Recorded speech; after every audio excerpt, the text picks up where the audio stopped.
வணக்கம். சுடர் மீடியா தமிழ் சேனலுக்கு வரவேற்கிறோம். இன்னைக்கு வேலூர்ல நடிகர் விஜய் தன்னோட தமிழக வெற்றி கழகத்தின் நிர்வாகிகள் கூட்டத்தை நடத்தினாரு. இந்த நிர்வாகிகள் கூட்டத்துக்கு ஒரு 4900 பேருக்கு அனுமதி கொடுத்துருந்தாங்க. ஆனா அனுமதி கொடுக்காத நிறைய பேர் அங்க அந்த அரங்கத்துக்கு வெளியில முண்டி அடிச்சு நின்னதுனால காவல்துறையினர் அவங்கள கட்டுப்படுத்த முடியாத ஒரு சூழல் ஏற்பட்டது. அதுக்கப்புறமா அந்த வந்திருந்தவங்க எல்லாருமே அந்த போட்டிருந்த தடுப்புகள் எல்லாம் உடைச்சிட்டு அரங்கத்துக்கு உள்ள முன்னேறினதுனால காவல்துறையினர் அவங்கள லேசான தடியடி நடத்தி தடுத்து நிறுத்த வேண்டிய ஒரு சூழல் ஏற்பட்டது. இதில் ஒரு உதவி காவல் ஆய்வாளருக்கு மயக்கம் போட்டு விழுந்து அவருக்கு மருத்துவமனையில் சிகிச்சை அளிக்கிற மாதிரியான ஒரு சூழலும் ஏற்பட்டது. வழக்கமாக இந்த மாதிரி அதாவது தாவேக்காவுடைய எல்லா மாநாடாகட்டும் கூட்டமாகட்டும் எல்லாத்துலேயும் இந்த மாதிரி ஏதாவது ஒரு பிரச்சனைகள் நடந்துக்கிட்டே இருக்குது. இதை ஒரு கடமை கண்ணியம் கட்டுப்பாடுன்னு திமுகவில் இருக்கிற மாதிரி தாவேக்காவில் அப்படி ஏதாவது இருக்குதா என்னன்னே தெரியலை. ஒன்று இவங்களாவது அவங்க கேட்குற மாதிரி சொல்லணும், இல்லை அந்த தொண்டர்களாவது கட்சி தலைமை சொல்கிறத கேட்கணும். இது ரெண்டுமே இல்லை அப்படிங்கிறது இப்போ வரைக்கும் நிரூபணம் ஆகிட்டே இருக்குது. இதை வச்சே ஒரு அரசியல் செய்கிறதுக்கு வாய்ப்பு இருக்குது. ஆஹா, என்னோட தொண்டர்கள் மேலே தமிழக காவல்துறை தடியடி நடத்திட்டாங்க, ஸ்டாலின் தான் அதுக்கு காரணம் அப்படின்னு அவர் பேசுவார். இன்னைக்கு கூட கரூர் சம்பவத்தை வச்சு ஒரு பெரிய அரசியல் பண்ணியிருக்கிறார் அவர். அதை பற்றி நம்ம பேசலாம். விஜய் தன்னோட உரையில் இன்னைக்கு முக்கியமாக சொன்ன ஒரு விஷயம் என்னன்னா, வர்ற தேர்தல் விஜய்க்கும் ஸ்டாலின் சாருக்கும் இடையே நடக்கிற ஒரு போர் அப்படின்னு சொல்லியிருக்கிறாரு. இது எப்படி இருக்குது அப்படின்னா, அதாவது 23ஆம் புலிகேசி தன்னோட படை பரிவாரங்களோட போருக்கு தொடங்கின புறப்பட்டா எப்படி இருக்குமோ அந்த மாதிரியான ஒரு நினைப்பை நமக்கு ஏற்படுத்தி சிரிக்க தான் தோணுச்சு. என்னன்னா எப்போவுமே இவர் தான் திமுக தான் எனக்கு எதிரி, திமுக தான் எனக்கு எதிரின்னு இவர் தான் சொல்லிட்டு இருக்கிறாரே தவிர திமுக தரப்புலேருந்து இவர் ஒரு பொருட்டாக கூட மதிக்கலை. ஆனால் அப்படின்னும் இவர் மறுபடியும் திமுகவை தான் சொல்லிட்டு இருக்கிறாரு. உரையோட தொடக்கத்தில் ஒரு கதை சொன்னார். அது என்ன கதை அப்படின்னு பார்த்தீங்கன்னா, ஒரு காளை இருக்குதான். அந்த காளை ஒரு ஒரு நார்ச்சந்தி, அந்த நார்ச்சந்தியில் நிற்கிதான். அப்போ அந்த அந்த சூழல் மொத்தத்தையும் அந்த சுற்றுப்புறம் மொத்தத்தையும் ஒரு பதட்டத்தில் வச்சுருக்குதான். அதாவது அவருக்கு எல்லாம் பயந்து நடுங்குறாங்களாம் அந்த காளையை பார்த்து. அந்த மாதிரி ஒரு ஆக்ரோஷமான இதில் இருக்குதான். அந்த காளையை யாராலையுமே அடக்க முடியலையா. ஒரு சில பேர் நாங்கள் ஏற்கனவே அடக்கினவங்க தான் நாங்கள் அப்படின்னு சொல்லி அவங்களும் போய் முயற்சி பண்ணி பார்த்துட்டு தோற்று போய் அதுங்கிட்ட அடிபட்டு உதப்பட்டு படுத்துட்டு இருந்தாங்களாம். அப்போ எங்கேயோ ஒரு குட்டி பையன் வந்தாங்க, சின்ன பையன் அந்த கூட்டத்தை விளக்கிக்கிட்டு அப்படி பேண்ட் பாக்கெட்டில் கை விட்டுட்டு ரொம்ப ஸ்டைலாக வந்தாங்க. வந்தவுடனே எல்லாரும் ஐயோ இவன் இந்த பையன் நம்மளாலேயே முடியல, இவனால் எப்படி பண்ண முடியும் அப்படின்னு சொல்லி நிறைய பேர் அவனை விமர்சனம் பண்ணாங்களாம். ஒரு தரப்பினர் ஐயோ பாவம், இவன் போய் ஏதாவது ஆகிட போகுது, காலைக்கிட்ட முட்டு வாங்கிட போகிறான் அப்படின்னு சொல்லிட்டு சில பேர் பாவம் பட்டாங்களாம். ஆனால் இவன் என்ன பண்ணான்னா, காலைக்கிட்ட போனோடனே 2 பாக்கெட்டில் இருந்தும் 2 புல்லுக்கட்டை எடுத்து அந்த மாட்டுக்கிட்ட கொடுத்தானா. கொடுத்த உடனே அந்த மாடு அப்படியே அமைதியாக அதை எடுத்து தின்ன ஆரம்பிச்சுதான். அப்படியே அதை தடவை கொடுத்துக்கிட்டே கூட்டிகிட்டு போய் புல் இருக்கிற இடத்துல மேய கூட்டிகிட்டு போயிட்டானா. அப்புறம் அவர் என்ன சொன்னார்னா, அந்த நார்ச்சந்தியில் நிற்கிற அந்த மாடு தான் தமிழக அரசியல் களமாக. அதை அடக்கன அந்த சின்ன பையன் அவன் தான் தாவைக்காவான். எல்லாரும் கேட்டாங்களாம், எப்படி தம்பி நீங்கள் அதை அடக்குனீங்கன்னு சொல்லிட்டு. அதுக்கு அவன் சொன்னான்னா, இல்லைங்க நான் பார்த்தே தெரிஞ்சுது அந்த மாட்டுக்கு என்ன தேவை, அது ரொம்ப பசியோடு இருந்தது, அதனால் அது பசி அடக்கினாலே போதும்னு சொல்லிட்டு நான் புல்லுக்கட்டை கொடுத்தேன், அதுதான் ஆச்சு அப்படின்ட்டு. அதாவது ஒரு காளையை அடக்கிறதுக்கு எந்த அனுபவமும் தேவை கிடையாது, அந்த சூழலை எப்படி சமாளிக்கிறதுங்கிறத சமயோஜித புத்தி இருந்தால் போதும், அது எனக்கு இருக்குது அப்படின்னு அவர் தன்னை நிரூபிக்கிட்டாரு. அரசியலில் அனுபவமே தேவையில்லை, ஒரு சூழலை எப்படி சமாளிக்கிறது அப்படிங்கிறது தெரிஞ்சு மட்டும் போதும் அப்படின்னு. நம்ம அப்படியே இப்போ ஒரு கரூர் சம்பவத்துக்கு போவோம். கரூரில் இவர் கண் எதிர்க்க எல்லாரும் மயங்கி விழுறாங்க, செத்து விழுறாங்க. இவரை கூப்பிடுறாங்க. இவர் தண்ணி பாட்டில் தூக்கி என்னப்பா அப்படின்னு தண்ணி பாட்டில் தூக்கி போடுறாரு. போட்டதுக்கு அப்புறமாவும் பேசலாமா, ஆம்புலன்ஸ் வந்துச்சா, எடுத்துட்டு போயிட்டாங்களா, அதை பேசலாமான்னு சொல்லி பேசிட்டு இருக்கிறாரு. அப்போது அந்த சூழலை இவர் எப்படி கையாண்டாரு அப்படிங்கிறது ஊரே சிரித்த விஷயம். அங்கே அவங்க மயக்கம் போட்டு செத்து விழுறாங்கிறத பற்றி கூட கவலைப்படாமல் இவர் பாட்டிலுக்கு 10 ரூபான்னு பாட்டு பாடிக்கிட்டு இருந்தாருங்கிறது எல்லாருக்குமே தெரியும். அதுக்கப்புறமா இன்னைக்கு இன்னொரு விஷயம் சொன்னார். அதாவது முதலமைச்சர் எனக்கு ஒரு புதிய நண்பர் கிடைச்சிருக்கிறாரு. யார் அந்த நண்பர்னா, நம்ம தமிழ்நாட்டு முதலமைச்சர் ஸ்டாலின் சார் தான். ஏன்னா எல்லாரும் போய் வந்து அவர்கிட்ட கேட்டாங்க, நீங்கள் வந்து விஜய் எதிரியா நினைக்கிறீங்களான்னு சொல்லிட்டு. நான் வந்து யாரையும் எதிரியா நினைக்கல, நண்பராக தான் பார்க்குறேன்னு அவர் சொல்லியிருக்கிறாரு. அப்போ அப்படின்னும் போது அவர் தான் நம்மளோட புது நண்பர். ஆனால் நண்பர்னு சொல்லிட்டு நீங்கள் ஏன் சார் வந்து என்ன மாட்டி விட்டீங்க கரூர் விஷயத்தில், என்ன மாட்டி விட்டு நீங்கள் தப்பிச்சிட்டீங்க அப்படின்னு. அதாவது என்னமோ தமிழக முதலமைச்சர் தான் ஆளை வச்சு அங்கே 41 பேரை கொலை பண்ணிட்டு அந்த பழியை தூக்கி இவர் மேலே போட்ட மாதிரி ஒரு இதுவை உருவாக்கினா இருப்பாருங்க. அப்பா ஐயோ, அதாவது அயோக்கியத்தனத்தோட உச்சம் அப்படின்னு தான் இதை சொல்லணும். என்னன்னா, அவங்க வந்து 7 மணி நேரமாக ஒரு பொம்பளைங்க குழந்தைங்க எல்லாரும் குடிக்க தண்ணி இல்லாமல், சாப்பாடு இல்லாமல், ஒன்றுக்கு வெளியே போகிறதுக்கு வழி இல்லாமல், மூச்சை சுதந்திரமாக மூச்சு விடுறதுக்கு வழி இல்லாமல் அவ்வளோ கூட்டத்தில் முண்டி அடிச்சுட்டு வெயிலில் நின்றுட்டு இருக்கிறாங்கிறத பற்றி எந்த கவலையும் இல்லாமல் இவர் 7 மணி நேரம் தாமதமாக போனதுனால அவங்க சாகலையாம். அதுக்கு அவங்க தரப்புல இருந்து, அதாவது தாவேக்காவோட தொண்டன் ஒருவன், இவரோட தீவிர விசிறி ஒருத்தவன் வந்து எடுத்து போட்ட வீடியோ வந்து இன்றைக்கும் ஆதாரத்துக்கு இருக்குது. அவன் அப்படியே அடுத்த நிமிஷம் செத்து போயிடுவோமோ அப்படிங்கிற பயத்தில் அந்த பையன் வந்து கூட்டத்தை விட்டு வெளியில் வந்து தண்ணி எடுத்து குடிச்சதுக்கு அப்புறம் தாங்க எனக்கு உயிரே வந்துச்சு, நான் இருக்கும்போது அங்கே அத்தனை பேர் மயக்கம் போட்டு விழுந்தாங்க, அவ்வளோ கூட்டம் அப்படின்னு சொல்லி அப்படியே நேரடி சாட்சியாக களத்திலேருந்து லைவ் ரிப்போர்ட் கொடுத்துருக்குறான். அந்த வீடியோலாம் வந்ததுக்கு அப்புறமா கூட கொஞ்சமும் மனசாட்சியே இல்லாமல் இன்னைக்கு வரைக்கும் வந்து இந்த விஷயத்துக்கு தமிழக முதலமைச்சர் தான் காரணம், அவர் தான் இன்னும் ஆளை வச்சு கொண்டாருங்கிற மாதிரி இன்றைக்கும் இந்த ஆள் எப்படி பேசுகிறாரு அப்படிங்கிறது அது மக்கள் பார்வைக்கே விட்டுடலாம். ரெண்டாவது, இவர் சொன்ன இன்னொரு அந்த கதை சொன்னார் இல்லையா, அந்த மாதிரி எனக்கு ஒரு குட்டி கதை சொல்ல தோணுது. ஒரு பெரிய யானை, அவ்வளோ பெரிய ஒரு யானை அழகாக வந்து குளத்தில் குளிச்சுட்டு சுத்தமாக வந்துட்டு இருக்குது.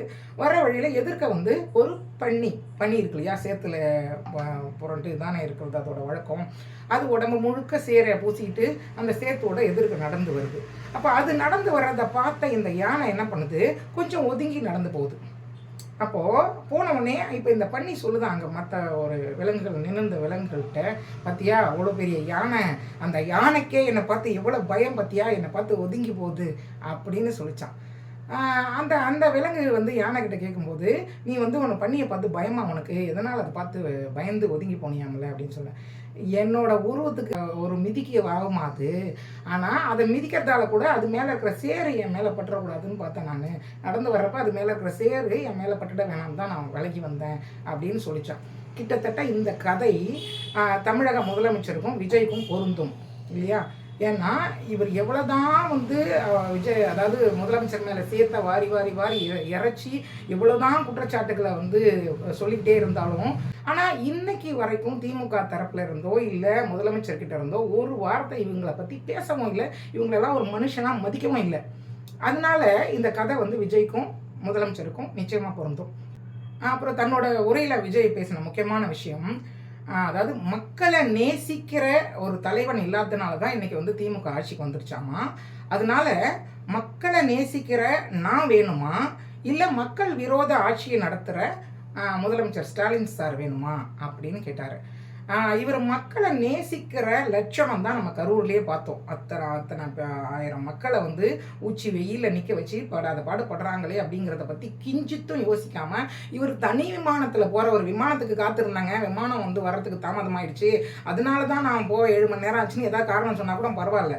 இவர் நினச்சாங்க தனி விமானம், அதாவது தனி விமானத்தை வந்து அவ்வளவு அப்படியே இவங்க நினச்ச நேரத்துக்குலாம் எடுத்துட முடியாது, அதுக்குன்னு ஒரு நேரம் இருக்குது, அதை வந்து முன்கூட்டியே தெரிவிக்கணும், அதுக்கான அனுமதி வாங்கணும், இதெல்லாம் இருக்குது. ஆனால் அதையெல்லாம் வாங்கியிருந்துமே கூட இவர் இஷ்டத்துக்கு அவர் தாமதமாக போவார். அங்கே அத்தனை பேர் செத்து விழுந்தாங்கன்னொடனே அடுத்த 1 மணி நேரத்தில் ஒரு திருச்சிக்கு வருவார், அங்கேருந்து டக்குன்னு அவர் விமானத்தை எடுப்பார். அந்த அளவுக்கு அவருக்கு மத்திய அரசுல இருந்து எல்லாமே உடனே கிடைக்கும் அனுமதியெல்லாம். இப்போ இவர் சொகுசாக போய் இறங்கியுமே அங்கே இருக்கிற மக்களை பற்றி கவலைப்படாமல் இருந்தவர் சொல்கிறாரு, இவர் வந்து மக்களை நேசிக்கிற தலைவராக. முதலமைச்சர் வந்து மக்கள் விரோத ஆட்சி பண்ணுறவரா. அங்கே அத்தனை பேர் செத்ததுக்கு அப்புறமா இவர் ஒடியாந்துட்டாரு, திரும்பி கூட பார்க்காம அவங்க சாவரவங்களை பற்றி கவலைப்படாமல். ஆனால் அந்த அர்த்தராத்திரியில் ஓடி போய் அங்கே நின்னவர், களத்தில் நின்று மக்களுக்கு அவங்களுக்கு தேவையானது செஞ்சு உடனே நிதி உதவி எல்லாம் கொடுத்து பண்ணவர் தமிழக முதலமைச்சர், அது ஊருக்கே தெரியும். ஆனால் கொஞ்சம் கூட நாக்கில் நரம்பே இல்லாமல் இவர் வந்து மனசாட்சியை பற்றி வேற இன்னைக்கு பேசியிருக்கிறாரு. கொஞ்சமாவது மனசாட்சி இருந்தா, இவருக்கு கொஞ்சமாவது மனசாட்சி இருந்தால் அப்படிலாம் பேச முடியுமா அப்படிங்கிற கேள்வி தான் எழுது நமக்கு. அப்புறம் இன்னொரு விஷயம் வந்து பேசினார், தமிழ்நாட்டில் வந்து பெண்களுக்கும் குழந்தைகளுக்கும் வந்து பாதுகாப்பு கொட்டி கிடக்குது அப்படின்னு பேசுகிறாங்களாம். கேட்குறவங்க எல்லாம் கேசரி சாப்பிட்றவங்கன்னு நினச்சிங்களா அப்படின்னு சொல்லி. இவருக்கு ஒன்றும் தெரியலன்னா ஒன்று, அதாவது ஒரு விஷயம் சொல்லுவாங்க, சுயமாகவும் தெரியாது சொன்னாலும் புரியாது அப்படின்ட்டு. அந்த மாதிரி தான் இருக்கிறார் இவருக்கு எழுதி கொடுக்குறவங்க என்ன எழுதி கொடுக்குறாங்களோ அதை அப்படியே வந்து ஒப்பிக்கிறது. என்னன்னா இவருக்கு கொஞ்சமாவது ஒரு பொது அறிவு இருந்துச்சுன்னா இவரே வந்து கூகுள் பண்ணி பார்க்கலாம். குழந்தைகளுக்கும் பெண்களுக்கும் பாதுகாப்பான மாநிலமாக தமிழ்நாடு திகழுது, முன்னணியில் இருக்குது அப்படிங்கிற புள்ளி விவரத்தை மத்திய அரசே கொடுத்துருக்குது. அதை இவர் பார்த்து தெரிஞ்சுக்கலாம். ரெண்டாவது இன்னொரு விஷயம், இன்னைக்கு ஒரு விஷயத்த சொல்லணும் அப்படின்னா, கடந்த 6 ஆண்டுகளில் மட்டும் மத்திய பிரதேசத்தில் கிட்டத்தட்ட 2.5 லட்சம் பெண்களும் குழந்தைகளும் காணாமல் போயிருக்கிறாங்க அப்படிங்கிறது தான் ஒரு புள்ளி விவரம் இன்னைக்கு. அதாவது அவங்க அந்த அரசாங்கமே வெளியிட்டிருக்குது. அப்படின்னும் போது அப்போ மற்ற மாநிலங்கள்லாம் என்ன லட்சத்தில் இருக்குதுங்கிறத இவர் பார்த்துருக்கிறாரா? அதுக்கப்புறமா இவர் வந்து தமிழ்நாட்டை பற்றி பேசணும். அப்புறம் தன்னை விமர்சிச்சா தமிழ்நாட்டு மக்களை விமர்சிக்கிற மாதிரியா, தன்னை அசிங்கப்படுத்தினா தமிழ்நாட்டு மக்களை அசிங்கப்படுத்துகிற மாதிரியா, அதாவது எனக்கு எதிராக செய்கிற ஒவ்வொரு செயலும் மக்களுக்கு எதிராக செய்கிற செயல் அப்படின்லாம் ரொம்ப வீராவேசம் பேசினார். அவருக்கு எதிராக திமுகவிலேருந்து இன்னைக்கு வரைக்கும் ஒருத்தரும் ஒரு வார்த்தையும் பேசலை. அதாவது அவர் யாரை ஆதரிக்கிறாரோ, யாரை பார்த்து பயப்படுறாரோ, யாரால மறைமுகமாக வந்து அரசியல் களத்தில் இறக்கி விடப்பட்டிருக்கிறாரோ அவங்க தான், அதாவது பாஜகவை சேர்ந்த மாநில தலைவர் நயினார் நாகேந்திரன் தான் விஜயை பற்றி அசிங்கமாக பேசினார். அவரோட தனிப்பட்ட வாழ்க்கையை பற்றி, அவரோட தோழியான திரிஷாவை பற்றி, முதல்ல அவர் திரிஷா கிட்ட இருந்து வெளியில் வரட்டும் விஜய் அப்படின்னு சொல்லி பேசினார். யார் பேசினாங்களோ அவங்களுக்கு ஒரு வார்த்தை கூட கண்டனம் தெரிவிக்கல.